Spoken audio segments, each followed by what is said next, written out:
안녕하세요. 1년 전 결혼한 경기도 남부에 살고 있는 새댁이에요. 저는 나이가 어리지만 회사에서 일 처리를 잘하기로 소문이 나서 진급이 동기들보다 빨랐고요. 지금은 연차에 비해 연봉이 꽤 높은 편입니다. 연봉은 4천 정도예요.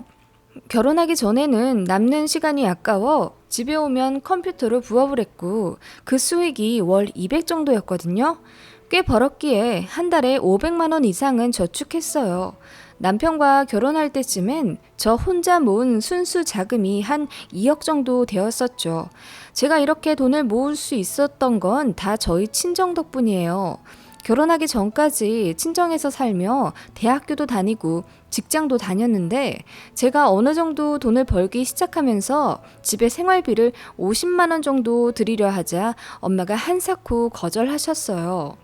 딸내미가 힘들게 번 돈인데 그 돈 모아 제가 사고 싶은 거 사고 나중에 결혼할 때 가져가라고 하셨죠.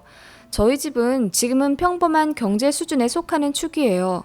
아버지는 인쇄소에서 30년 일하셨고 엄마는 평생 전업주부를 하셨죠. 저희 가족은 어릴 때부터 친구들이 부러워할 정도로 화목한 편이에요. 친정아빠는 가부장적인 면이 전혀 없으셔서 일 안 하시고 집에 계실 땐 친구분들도 잘 안 만나시고 저희 남매들과 항상 시간을 보내셨어요. 전국 지도를 닳도록 보시며 우리 가족 여행할 곳을 끊임없이 고민하시고 시간이 날 때마다 저희에게 더 많은 세상을 보여주시려 노력하신 자상하기로는 최고인 아버지와 어머니였습니다. 저희 남매 모두 어렸던 시절에 한번 집주인한테 전세금을 떼먹혀 엄청 고생했던 사건이 있었다고 합니다. 그때 모두 허리띠를 졸라매야 했음에도 저희 남매들에게 전혀 티내지 않고 당신들께서 희생하시며 묵묵히 저희를 키워주셨어요. 저희 앞에서 돈 때문에 싸우는 모습 보이신 적도 단 한 번도 없으십니다. 지금 생각하면 대단하신 분들이에요. 정말 심각하게 쪼들렸을 시기에는 저희 남매에게만 밥을 해주시며 친정 엄마와 아빠는 배부르시다고 안 드시곤 저희 모두 잠들었을 때 근처 두부공장에서 받아온 비지를 김치에 비벼 드시며 배를 채우시는 걸 봤어요. 그때 저는 중학생 때였는데 그 모습을 보고 몰래 하염없이 울었네요. 그럼에도 저희한테는 늘 웃어주시고 드넓은 가슴으로 안아주셨어요. 하고 싶은 건 뭐든지 할 수 있게 해주겠다며 응원도 해주셨고요. 그런 부모님 밑에서 저와 제 동생들도 비교적 바르게 자라났어요. 어려웠던 형편은 점점 나아졌고 어느 정도 평범한 수준이 되었죠. 저희 남매들도 모두 제 앞가림들 잘 해갔고 저도 그렇게 알뜰살뜰 돈 모아가며 직장 생활하다가 지금의 남편을 만나 연애하고 결혼하게 된 거였어요. 결혼 전 미스였을 시절 제가 부모님께 이렇게 말씀드린 적이 있어요. 엄마, 나 좀만 더 있으면 모은 돈이 2억 정도 될 것 같아. 이렇게 버는 족족 다 모을 수 있었던 건 다 엄마 아빠 덕분이야. 나 생활비도 한 푼 못 내게 하고 직장 다니게 해주셨잖아. 친구들은 월세다, 생필품비다, 뭐다 해서 한 달에 100씩은 나가는데 너무 고마워. 고맙긴. 니들 장성해서 기특하게들 제 앞가림하는 거 바로 옆에서 지켜보게 해줘서 내가 더 고마워. 이게 내 행복이다. 엄마, 나 집에 1억 드리고 싶어. 지금 이 집 팔고 돈 보태서 우리 좀 더 넓은 집으로 이사 가면 안 될까? 얘는 그리고 너희 어차피 몇 년 안에 다 독립할 텐데 그 큰 집에서 네 아빠랑 둘이 살아서 뭐해. 됐어. 엄마는 한사코 거절하셨어요. 저는 미안한 마음에 그럼 뭐라도 선물할 수 있게 해달라고 했죠. 그래서 친정집에 드렸던 게 모 브랜드의 560만 원 정도짜리 안마의자였어요. 안마의자가 배송 오던 날 엄마 아빠가 눈이 휘둥그레 하시며 저에게 미안하게 이런 걸 왜 사냐고 하시더니 한번 앉아보시곤 왕이 된 기분이라고 웃으시더라고요. 그리고 서로 번갈아 앉아보시며 사진 좀 찍어달라 하시곤 스마트폰으로 해맑게 사진을 찍으셔선 바로 카톡 프로필 사진으로 해놓으시더라고요. 우리 큰애가 사준 안마의자라고 써놓으시고요. 얼마나 행복해 하시던지 제가 다 뿌듯했었죠. 엄마는 허리가 안 좋으시고 아빠는 목 디스크가 있으셨는데 안마의자로 도움받아 많이 호전되셨어요. 정말 다행이었죠. 아무튼 안마 의자에 대한 사연은 여기까지고요. 전 남편과 1년 반 정도 연애했고 바로 결혼하게 되었어요. 남편은 저보다 6살이 많아 남편 쪽에서 저희 결혼을 재촉하셨죠. 저는 급하진 않았는데 말이에요. 어느 날 남편과 데이트를 하는데 시어머니가 남편에게 전화를 걸더니 저를 바꿔보라고 하시대요.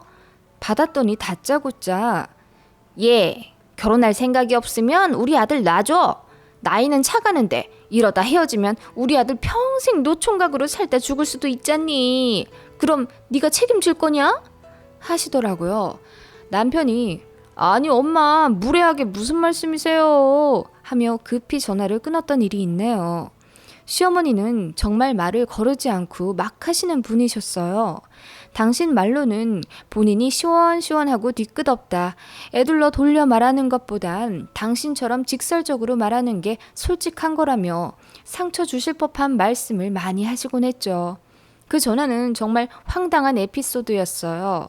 이대로 이 집에 들어가면 시집살이 하는 거 아닌가 싶은 걱정도 들었지만 남편이 절대 그럴 일 없게 해주겠다며 호언장담했고 시어머니만 빼면 시아버지는 좀 무난하신 편이라 완벽한 시댁이 어디 있겠어 하며 결혼했었어요. 남편네 집은 저희 집보다는 여유 있는 편입니다. 시부모님이 동네에서 잘 나가는 문구점을 20년 동안 하셨는데 순수익 월 600에서 700 정도 된다고 하셔요. 저희 결혼할 때는 2억을 지원해 주셨어요. 남편은 공부하는 시간이 길었기에 모은 돈이 거의 없었어요. 그래서 저는 제가 모은 2억으로 결혼자금에 보탰죠. 저희는 그렇게 합친 4억으로 20평대의 신축 빌라를 자가로 샀어요.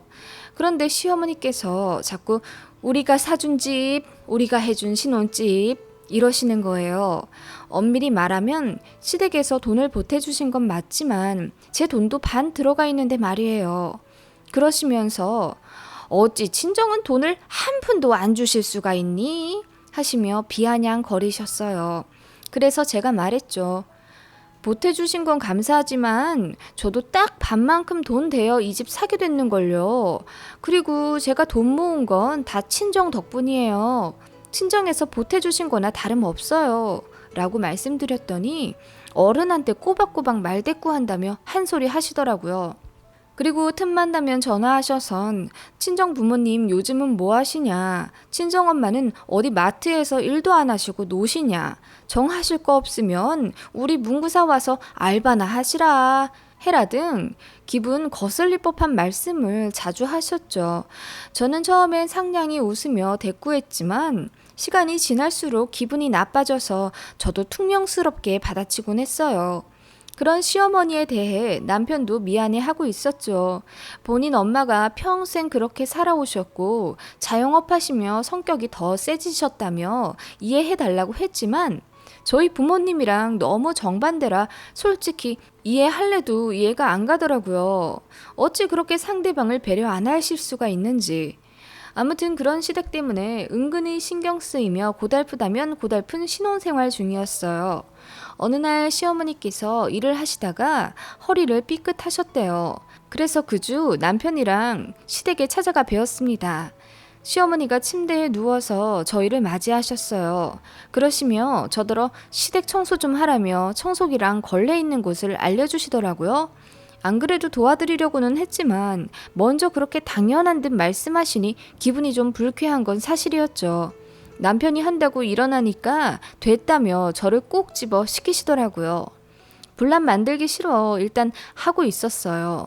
그런데 제가 하는 모습을 유심히 보시더니 아니 먼지가 저 구석에 있는데 청소기 툴을 바꿔가며 청소를 해야지. 친정엄마가 그런 스타일로 청소하시니? 하시는 거예요.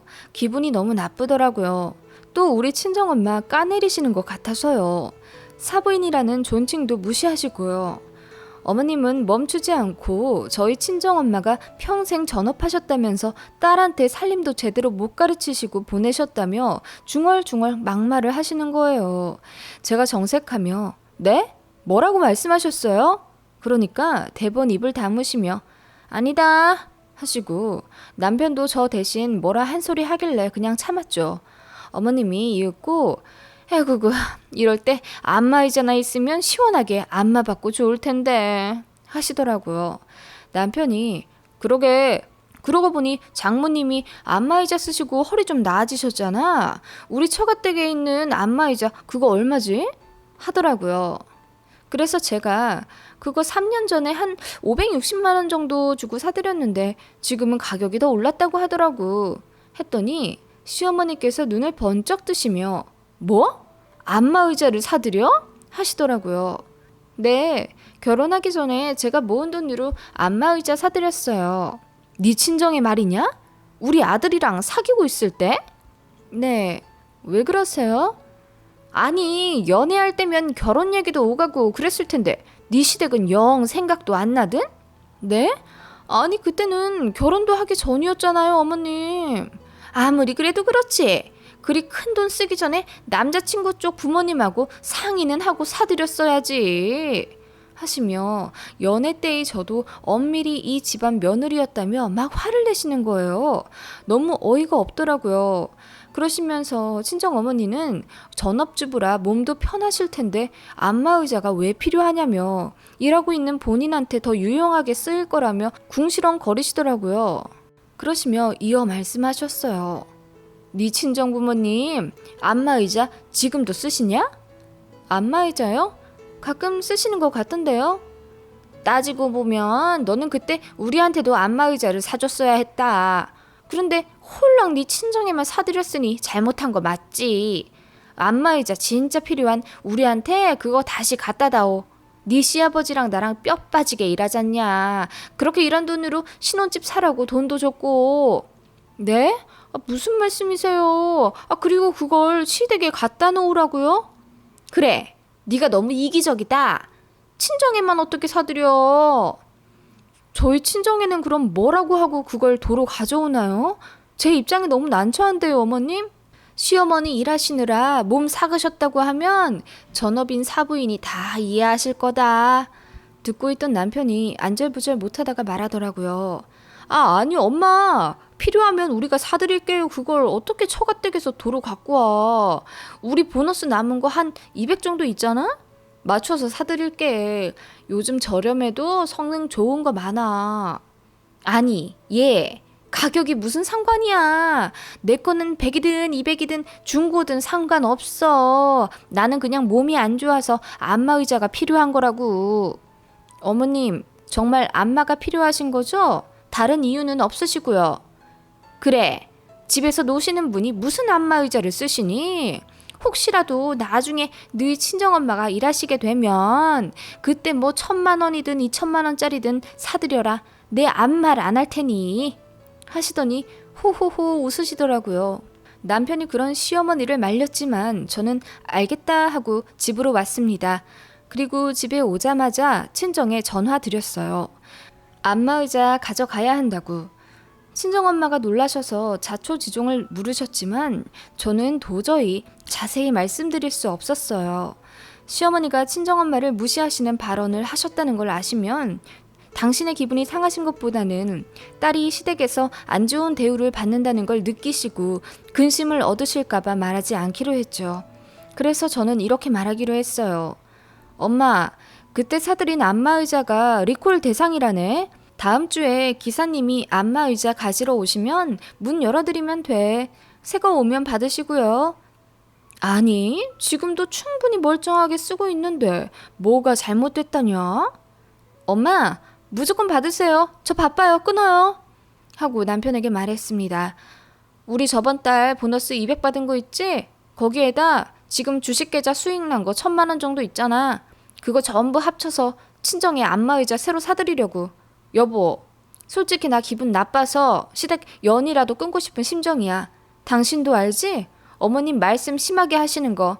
그동안은 나 무시하셔도 참았는데 우리 엄마, 아니 우리 친정 이렇게 깔보시고 함부로 하시는 거 나 더 이상은 못 참겠어. 이거 당신이 이해 안 해주면 우리 가치관 많이 다른 거라고 생각하고 애 들어서기 전에 이혼할 거야. 이혼 이야기까지 진지하게 하니 남편이 까무러치게 놀라더니 미안하다고 사과했어요. 그리고 제가 하고 싶은 대로 하라고 했죠. 안마의자 대리점에 가서 신상만 보여달라고 말씀드렸어요. 그리고 1200만 원대로 상품을 골랐어요. 사은품도 어마어마하더라고요. 상품권 50만 원에 최신 드라이기까지. 사은품은 제가 챙겨서 시댁에 갖다 드렸어요.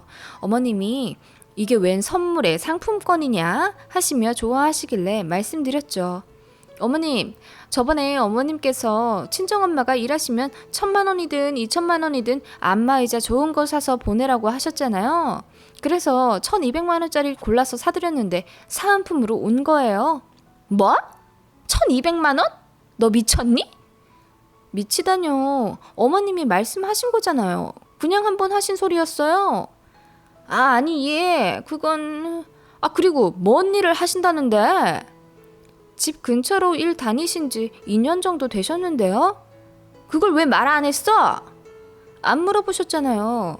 아무튼 어머님 말씀대로 일하시는 친정엄마 허리도 안 좋은데 고생하시니 말씀대로 새 거 좋은 걸로 사드렸어요. 저 말 잘 듣죠? 아니 너는 정말... 그리고 어머님은 가격 상관없이 그냥 안마의자가 필요하신 거라면서요. 중고도 괜찮으시다더니. 근데 남편 말 들어보니 어머님 안마의자 잘 쓰지도 않으신다던데 정말이세요? 필요 없으시면 저희 주세요. 저희 신혼집에 갖다 놓게요. 저희도 둘 다 일하느라 힘들거든요. 뭐? 아니 그래도 1200만 원짜리를 그렇게 턱턱... 어머님이 말 함부로 하시는 분도 아니고 당연히 그 정도 사이즈로 통 크게 생각하시는 줄 알았는데요. 어머님께서 한 입 갖고 두 말 하시지도 않고요. 그리고 원래 말씀대로 어머님은 원체 시원시원 하시잖아요. 저희 친정 무시하시는 경솔하신 분도 아니고요. 했더니 얼굴이 울그락불그락 하시며 말도 제대로 못 하시더라고요. 그 어떤 말씀이든 또박또박 받아칠 기세로 단호하게 말씀드리니 더 말을 못 하시대요. 어머님이 직접 1000만 원, 2000만 원 말씀하셨던 거니 뭐라 반박도 못 하신 거죠. 제 의도를 정확하게 알아채신 듯 하셨습니다. 어머님은 제 눈도 못 마주치시고 TV만 의미 없이 응시하시며 부들부들 하시다가 자리를 박차고 일어나셔서 안방으로 들어가셨어요. 머리 아프다 하시고 저희가 알아서 저녁 먹고 집에 가라고 하셨죠.